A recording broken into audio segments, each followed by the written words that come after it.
Her bare feet touched cold stone for the final time. The corridor stretched ahead like a throat swallowing light. Torches flickered against walls carved from living rock. Each step echoed in the suffocating darkness below Rome's greatest amphitheater. The empire perfected more than military conquest. They mastered the art of systematic human destruction. Beneath golden eagles and marble facades lay chambers of calculated cruelty. Women faced horrors designed specifically for their bodies. Accusations alone sealed their fate. No evidence required, no mercy granted. What followed wasn't justice or punishment. It was ritualized obliteration.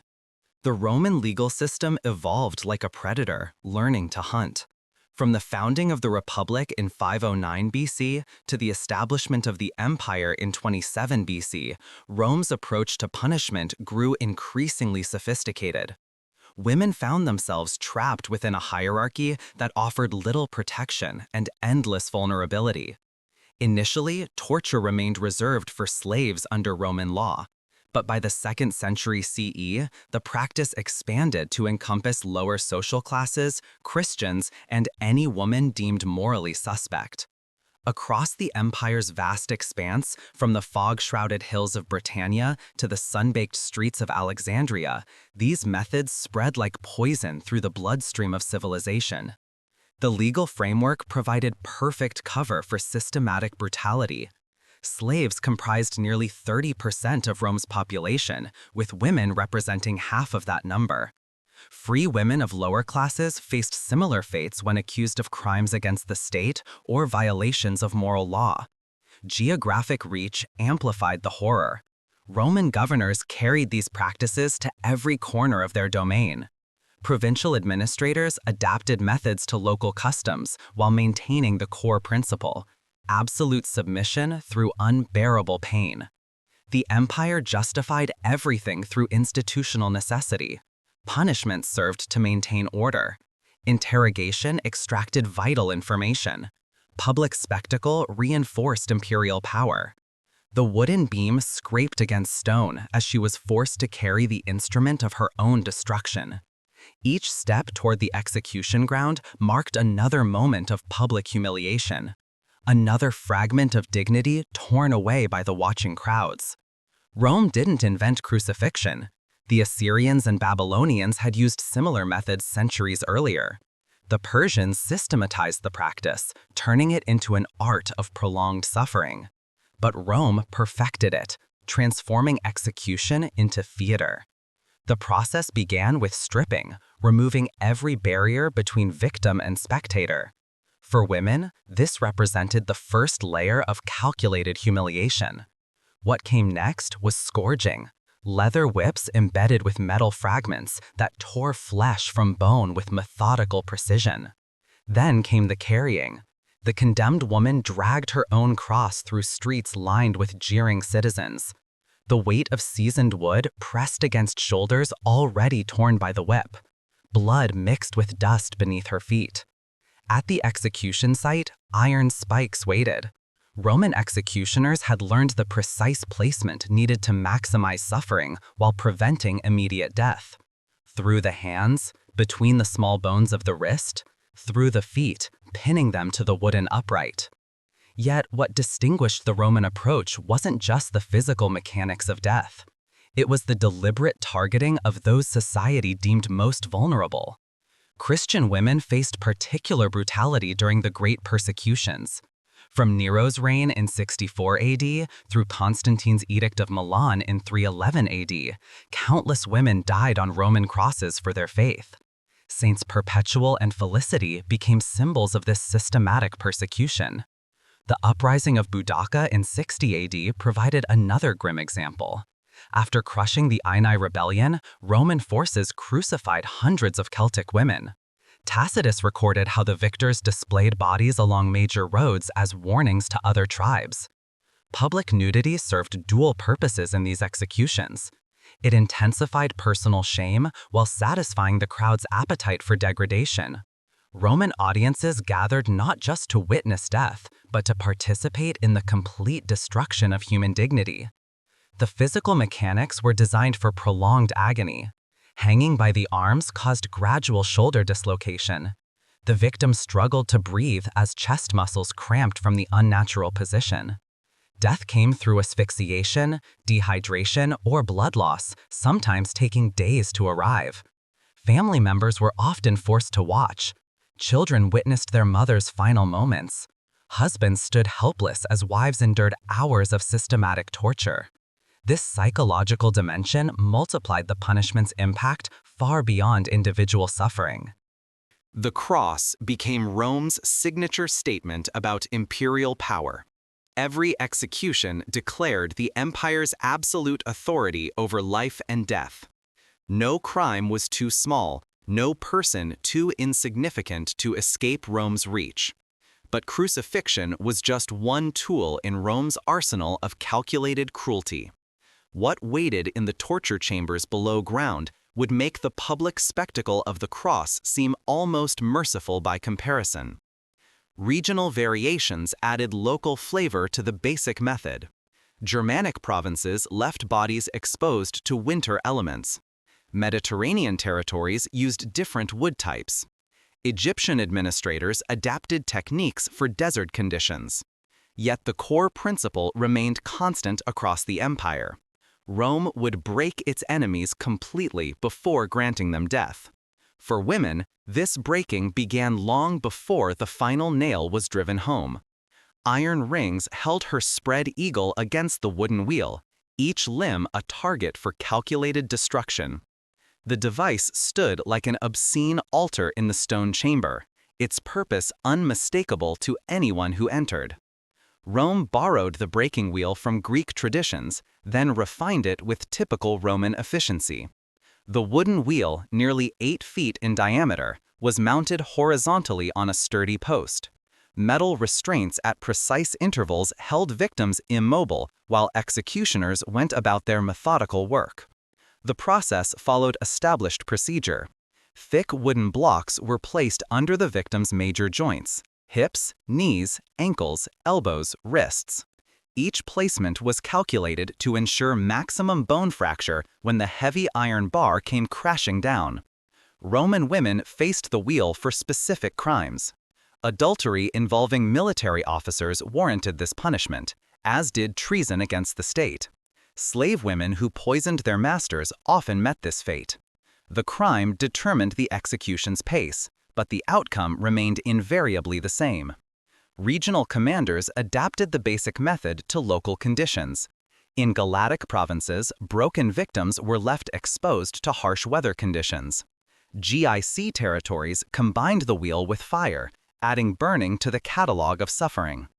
Each variation maintained the core principle while satisfying local preferences for spectacle. The wheel's cruelty lay in its systematic nature. Unlike sudden death by sword or strangulation, breaking required time and precision. Each blow was deliberate. Each fracture was planned. Executioners worked with the methodical care of craftsmen, perfecting their trade. Medical knowledge informed the process. Roman understanding of anatomy meant they knew exactly where to strike for maximum effect. Compound fractures were preferred over clean breaks. Internal bleeding was encouraged rather than prevented. The wooden blocks served a crucial purpose beyond mere positioning. They concentrated the force of each blow, ensuring bones shattered rather than simply cracked.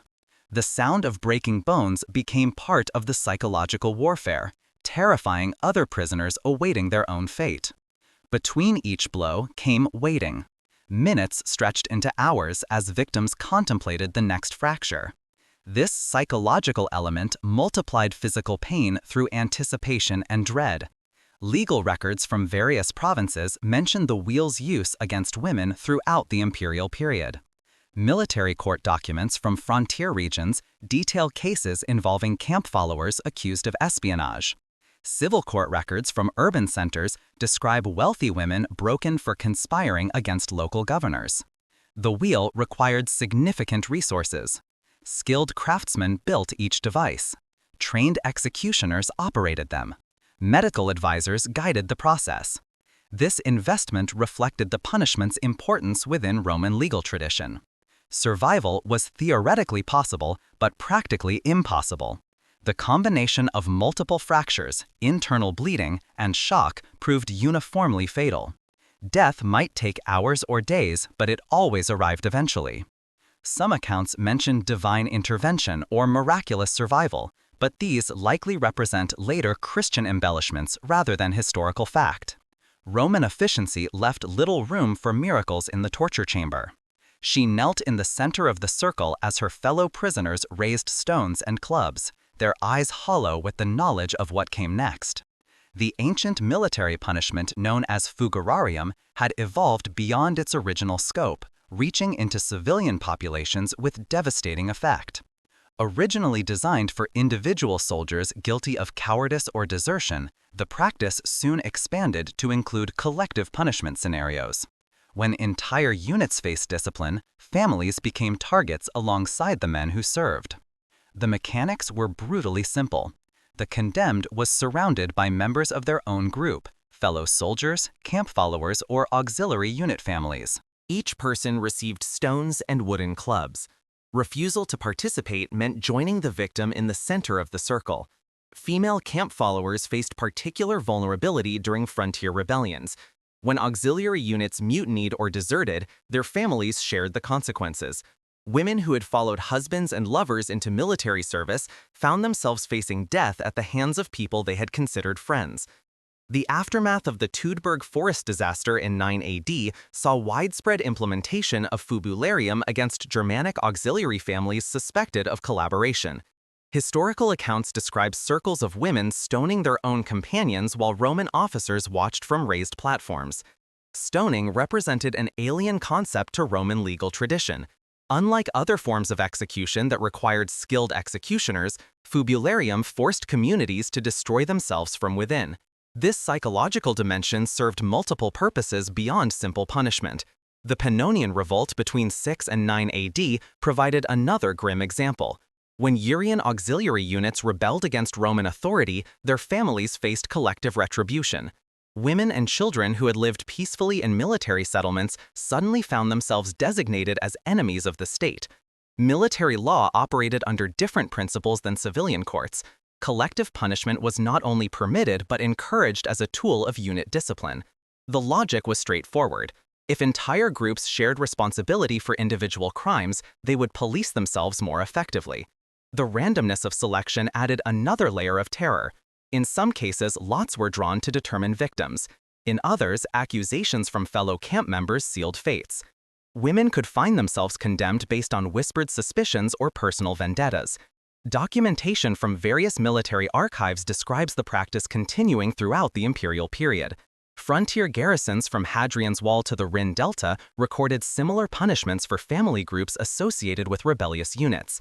The clubs and stones were deliberately crude weapons. Unlike swords or spears that could deliver quick death, these implements ensured prolonged suffering.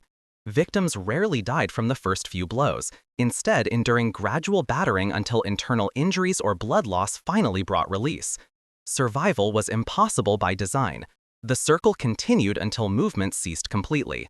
Roman military efficiency left no room for mercy or intervention once the punishment began.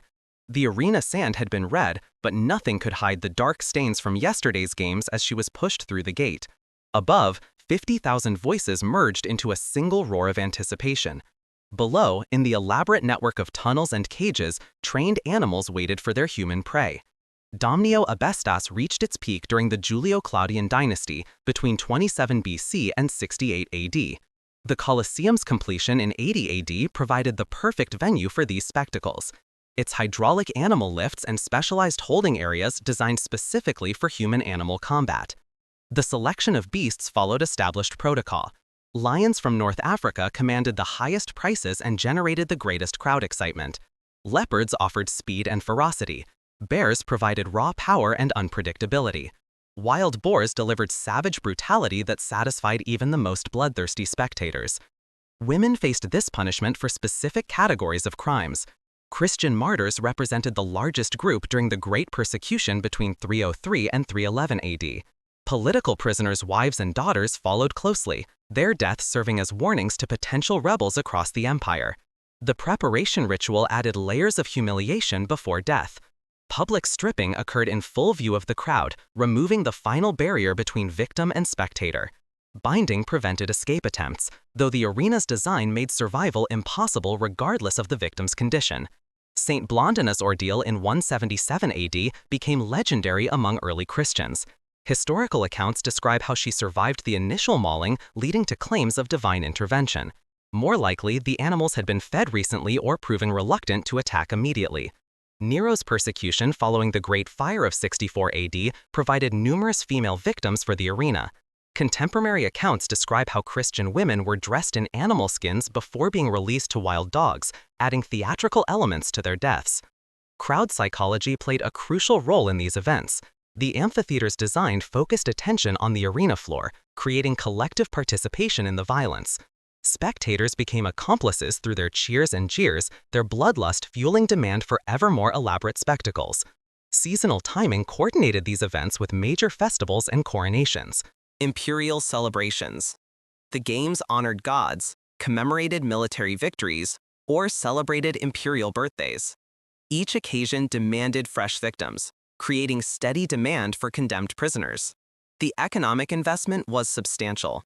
Capturing, transporting, and maintaining wild animals required extensive resources. Specialized trainers worked with each species to ensure they would attack humans on command.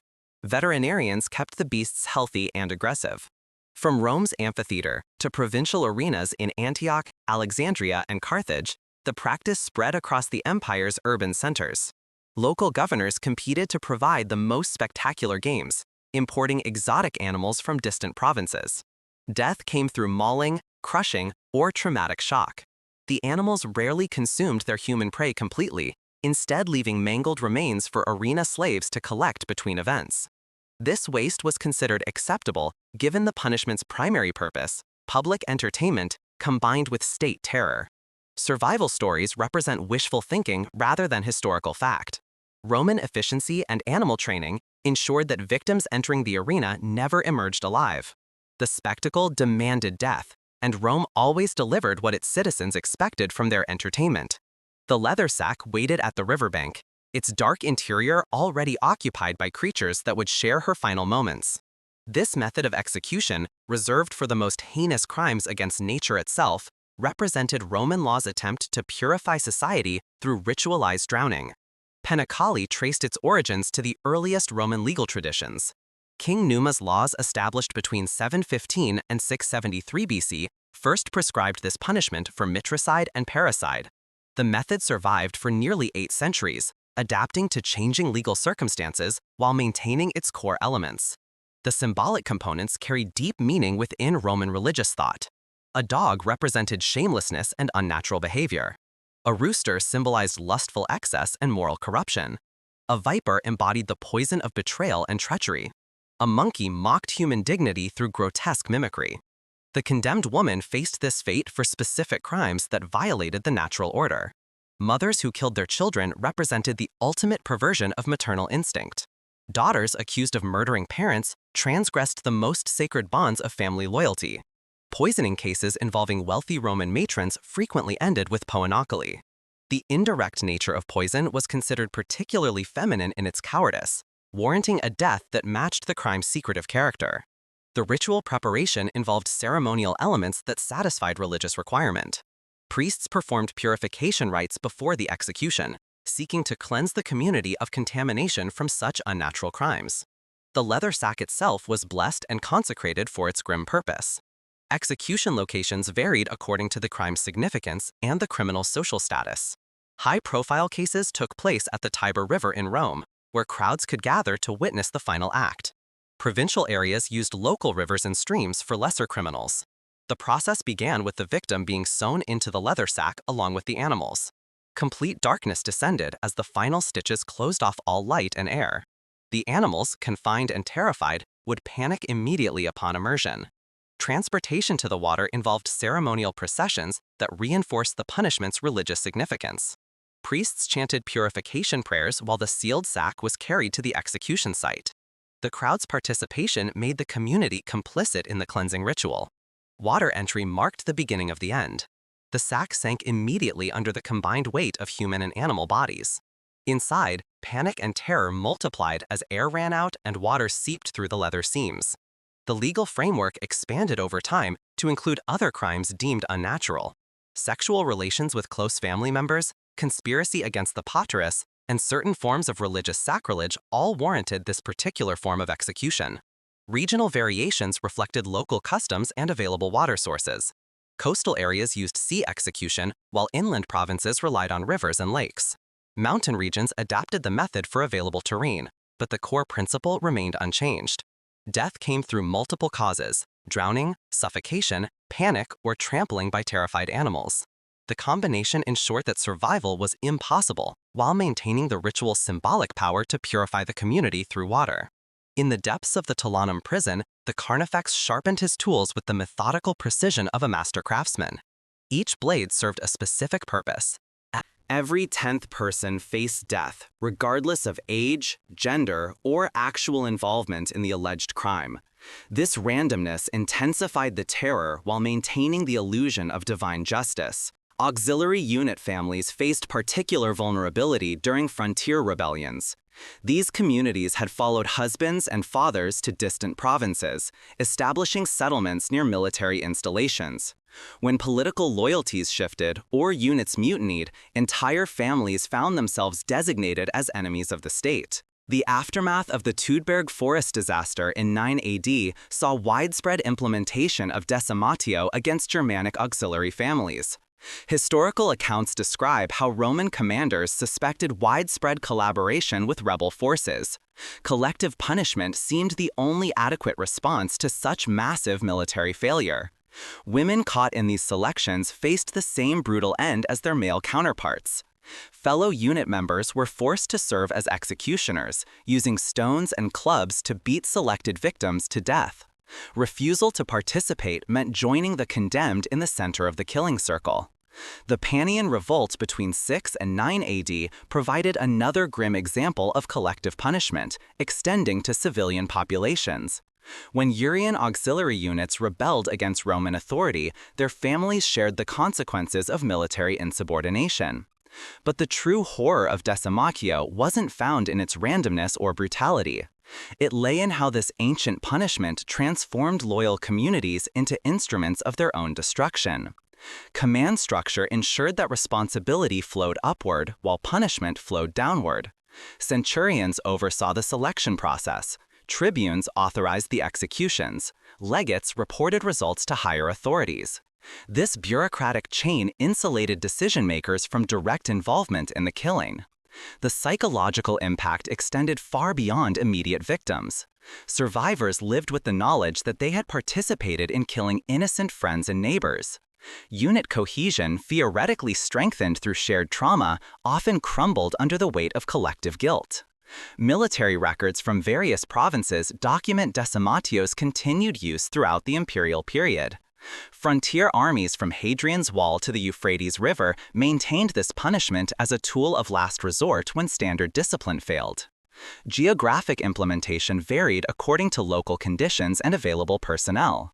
Northern garrisons adapted the method for harsh weather conditions. Desert postings modified procedures for extreme temperatures. Mountain units adjusted techniques for difficult terrain.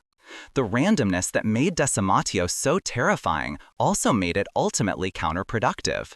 Killing loyal soldiers alongside guilty ones undermined the very discipline it was meant to enforce.